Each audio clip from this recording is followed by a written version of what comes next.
This channel does not promote any violence, harmful, or illegal activities. All content provided by this channel is meant for an educational and information purpose only.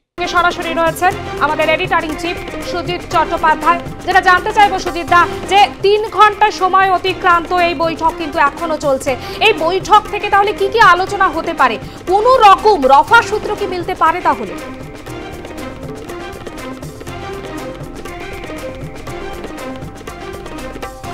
একটা বিষয় এই ক্ষেত্রে প্রথমেই জানিয়ে রাখা ভালো, এটা দীর্ঘদিন এইরকম একটা জুলাই অগাস্ট অভ্যুত্থানের পর যখন সচিব পর্যায়ের বৈঠক হচ্ছে, সেটা দীর্ঘায়িত হবার মানেই হচ্ছে বিভিন্ন ইস্যু নিয়ে কথাবার্তা, ক্লিয়ার কাট একটা আলোচনা চলছে। তার কারণ ক্লিয়ার কাট আলোচনার মধ্যে ইতিমধ্যে যে পরিস্থিতিগুলো তৈরি হয়েছে, পেন্ডিং ইস্যুগুলো, এবং শেখ হাসিনার যে গতকাল ভার্চুয়াল সমাবেশ, সেটা বাংলাদেশ কিন্তু ক্ল্যারিফিকেশনস চাইবে। বাংলাদেশ এটার ক্ল্যারিফিকেশনস চাইবে যে শেখ হাসিনাকে ভারত আশ্রয় দিয়েছে, তারপরেও সে চুপ করে বসে নেই, সেখান থেকে সে সমস্ত কিছু সংগঠিত করছে।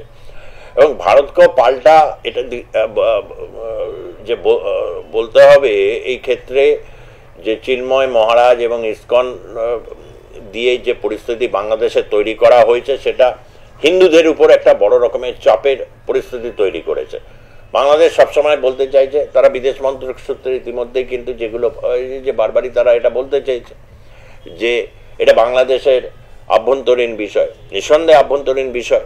কিন্তু আভ্যন্তরীণ বিষয়ের ক্ষেত্রে যদি দেখা যায়, সংখ্যাতত্ত্ব অনুযায়ী যে সংখ্যালঘু হিন্দুদের উপর চাপ বাড়ছে, তো সংখ্যাগরিষ্ঠ হিন্দু দেশ হিসাবে ভারত, এবং হচ্ছে যেহেতু ভৌগোলিকভাবে হচ্ছে বাংলাদেশ, চাইলেই তো আর প্রতিবেশী বদলানো যায় না, তাকেও কিন্তু সে ব্যবস্থা নিতে হবে। কারণ ইতিমধ্যে ভারতের নিয়ে যে বিদ্বেষ সূচক কথাবার্তাগুলো উঠে এসেছে, সেটা নিঃসন্দেহে ভারত এই বিষয়টাকে তারা নজরে রেখেছে। এবং সচিব পর্যায়ের বৈঠকের এটাই হচ্ছে যে এই বিষয়গুলো ভারত সরকার বা ভারত কি মনে হচ্ছে, এমনকি পার্লামেন্টে এই বিষয়গুলো উঠেছে। পার্লামেন্টে তো জয়শঙ্কর বিদেশমন্ত্রী, তিনি অনেক আগেই তিনি তার বক্তব্য রেখেছিলেন, যখন শেখ হাসিনা ভারতে এলো তাদের তৎপরতা ক্যাটাগরিক্যালি পরিষ্কার করে দিয়েছিলেন।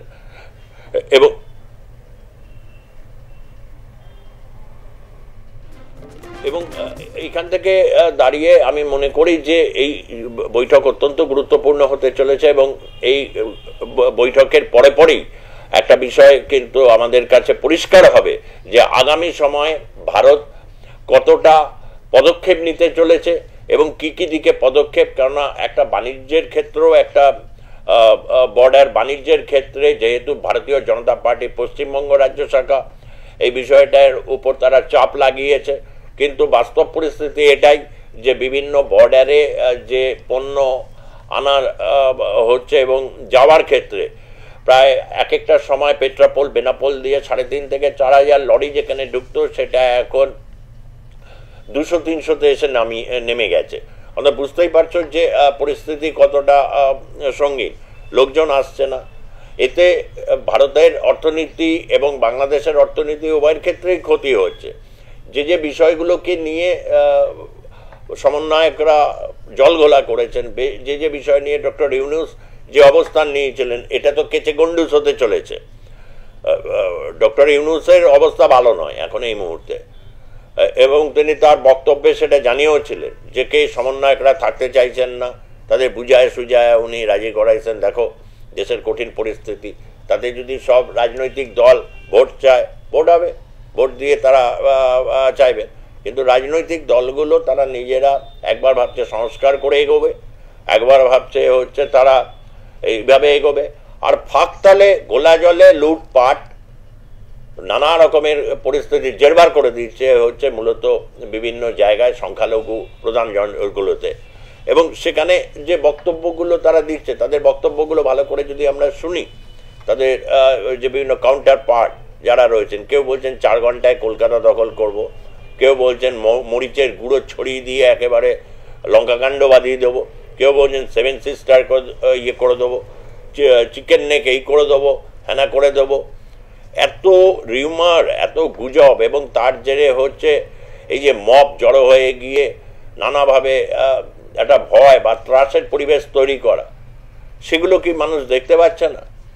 মানুষ তো এগুলো জানছে, দেখতে পাচ্ছে, এবং এটা আগামী দিনে সে দেখার পর যাতে বন্ধ না হয় সে ব্যবস্থাগুলো তো আধুনিক বিশ্ব এটা চাইবে। এগুলো কি হচ্ছে এইটাতে তো নিঃসন্দেহে কোনো সমাধান বেরিয়ে আসতে পারে না।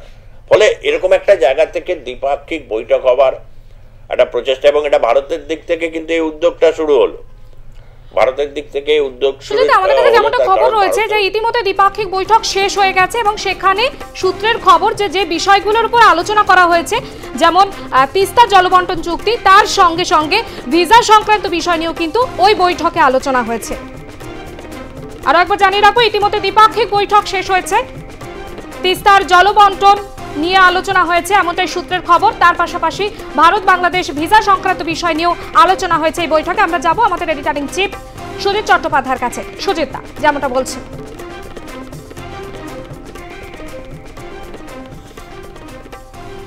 হ্যাঁ, মানে এটা রয়েছে তিস্তা, এটা হচ্ছে ওই যে বিএনপি যেহেতু দখল করেছিল, মানে দখল নিতে গেছিল ভারতীয় হাইকমিশন ঢাকাতে, এবং বিএনপির এটা দীর্ঘদিনের মুদ্রা। বিএনপি বরাবরই হচ্ছে নির্বাচন এলে, যখন নির্বাচনে তারা সিরিয়াসলি পার্টিসিপেট করে, এবারে তো পার্টিসিপেট করেনি, যে তিস্তার জল নিয়ে কি হবে।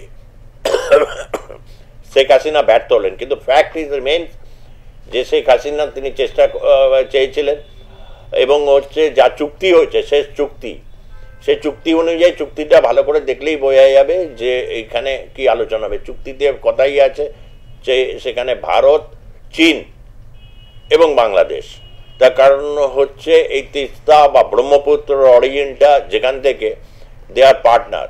আন্তর্জাতিক নদী চুক্তি অনুযায়ী যা যা রয়েছে সেখানে এটা কিন্তু কোনো একটি দেশ এককভাবে সিদ্ধান্ত নিতে পারে না, এবং যে যে অঞ্চলগুলো দিয়ে গেছে সেটাকে কনফিডেন্সে নেওয়া, এই কথাটা পশ্চিমবঙ্গে মমতা বন্দ্যোপাধ্যায় বলেছিলেন। কেননা ইতিমধ্যে মমতা বন্দ্যোপাধ্যায়কে নিয়ে রুষ্ট হয়েছেন যে শান্তি বাহিনীর কথা তিনি বলেছিলেন, শান্তি বাহিনী, এটা নদীর চুক্তিটা কিন্তু তোমার গেলে ওটা আন্তর্জাতিক মানে একটা ইস্যুর মতোই। ফলে এই স্টেক হোল্ডিং জায়গাগুলো, এগুলোতে ধ্যান দেওয়া তো ভালো, এগুলোতে ধ্যান না দিয়ে তারা হচ্ছে কতক্ষণে স্মৃতিচিহ্ন মুছে ফেলবেন শেখ মুজিবের, তারপর হচ্ছে কি কায়দায় নানাভাবে আর কি মুক্তিযুদ্ধকে অস্বীকার করবেন। মুক্তিযুদ্ধের ইতিহাস এই ডিসেম্বর মাস চলছে, এই সময় চুক্তি হওয়াটা খুব গুরুত্বপূর্ণ, এবং হচ্ছে 6 তারিখ যুদ্ধ ঘোষণা হয়ে গেছিল, এখন আজকে 8 তারিখ, এবং এই দুদিনে কিন্তু ভারতীয় সেনাবাহিনীর প্রবল পরাক্রম দেখছে তখন গোটা বিশ্ব।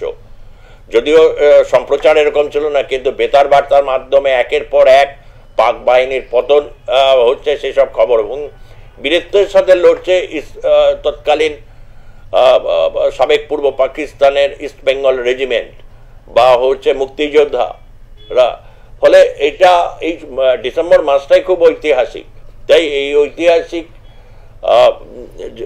সময় যে বিদ্বেষ তারা দেখিয়েছে ভারতের বিরুদ্ধে বিভিন্ন ক্ষেত্রে, তার মধ্যে কিছুই এরকম নাকি হয়নি। ভারতের দাদাগিরি বলতে বলতে তারা ক্লান্ত হয়ে পড়েছে। হ্যাঁ, চীনের দাদাগিরি বা হচ্ছে তো কখনো তো এটা বলে না। জাপানও তো বাংলাদেশের ক্ষেত্রে একটা গুরুত্বপূর্ণ পার্টনার, এবং জাপান ভারতের অত্যন্ত গুরুত্বপূর্ণ এই মুহূর্তের সঙ্গী। ফলে বাংলাদেশে একটা দায় রয়েছে, সে আন্তর্জাতিকভাবে যদি কোনো একটা জায়গায় যায় ভারতের শক্তিকে সম্মানের সাথে স্বীকার করা উচিত। কারণ শক্তিটা হচ্ছে কখনো বিপজ্জনক নয়, মানে ভুলভাল বক্তব্য, নানা রকম বক্তব্য আসছে। ভারত নাকি হচ্ছে এশিয়ার ইসরায়েল, এই সমস্ত কথাবার্তা কেউ কেউ বলছেন। বিভিন্ন জঙ্গি সংগঠনগুলো বিভিন্ন অ্যাগ্রেসিভ যারা বক্তব্য রাখছেন, পরিস্থিতিকে ঘোলা করছেন। সেই সময় দাঁড়িয়ে বিদেশ মন্ত্রকের দিক থেকে এটা একটা বার্তা, কৌশলী বার্তা বলবো না, এটা সরাসরি বার্তা, উই আর রেডি। তিস্তা থেকে শুরু করে ভিসা, ঠিক কথাই তো, মেডিকেল ভিসা নিয়ে আসতে লোকের অসুবিধা হচ্ছে, চিকিৎসা পেতে চান। বাংলাদেশের মানুষের কে তো জোর করে তো ওখান থেকে একদম হাইজ্যাক করে নিয়ে সেখানে ট্রিটমেন্ট করানো হয় না। এখানে একটা বিভিন্ন ট্রিটমেন্টের বিষয় রয়েছে। বিভিন্ন ওখানকার সমন্বয়ক বা যারা রয়েছেন তারা কি ভারতবর্ষের সংস্কৃতি তারা কি জানতে চাইতে পারেন না আজকের প্রজন্ম? তো সেক্ষেত্রে ভিসা আটকে থাকলে এডুকেশন টু এডুকেশন ইউনিভার্সিটিগুলো কী হবে? ঢাকা বিশ্ববিদ্যালয়ে যে ছবি লোকে দেখেছে, কি পড়াশোনা হচ্ছে না হচ্ছে সেটা তো সারা বিশ্বের স্ট্যাটিস্টিক্স দেখলে বোঝা যাবে তারা কি পারফর্ম করছে। কিন্তু এটা তো দেখেছে যে এজিটেশন, মাঠ দৌড়, বিভিন্ন ছাত্র রাজনীতির নামে সংঘর্ষই যেখানে মূল কথা।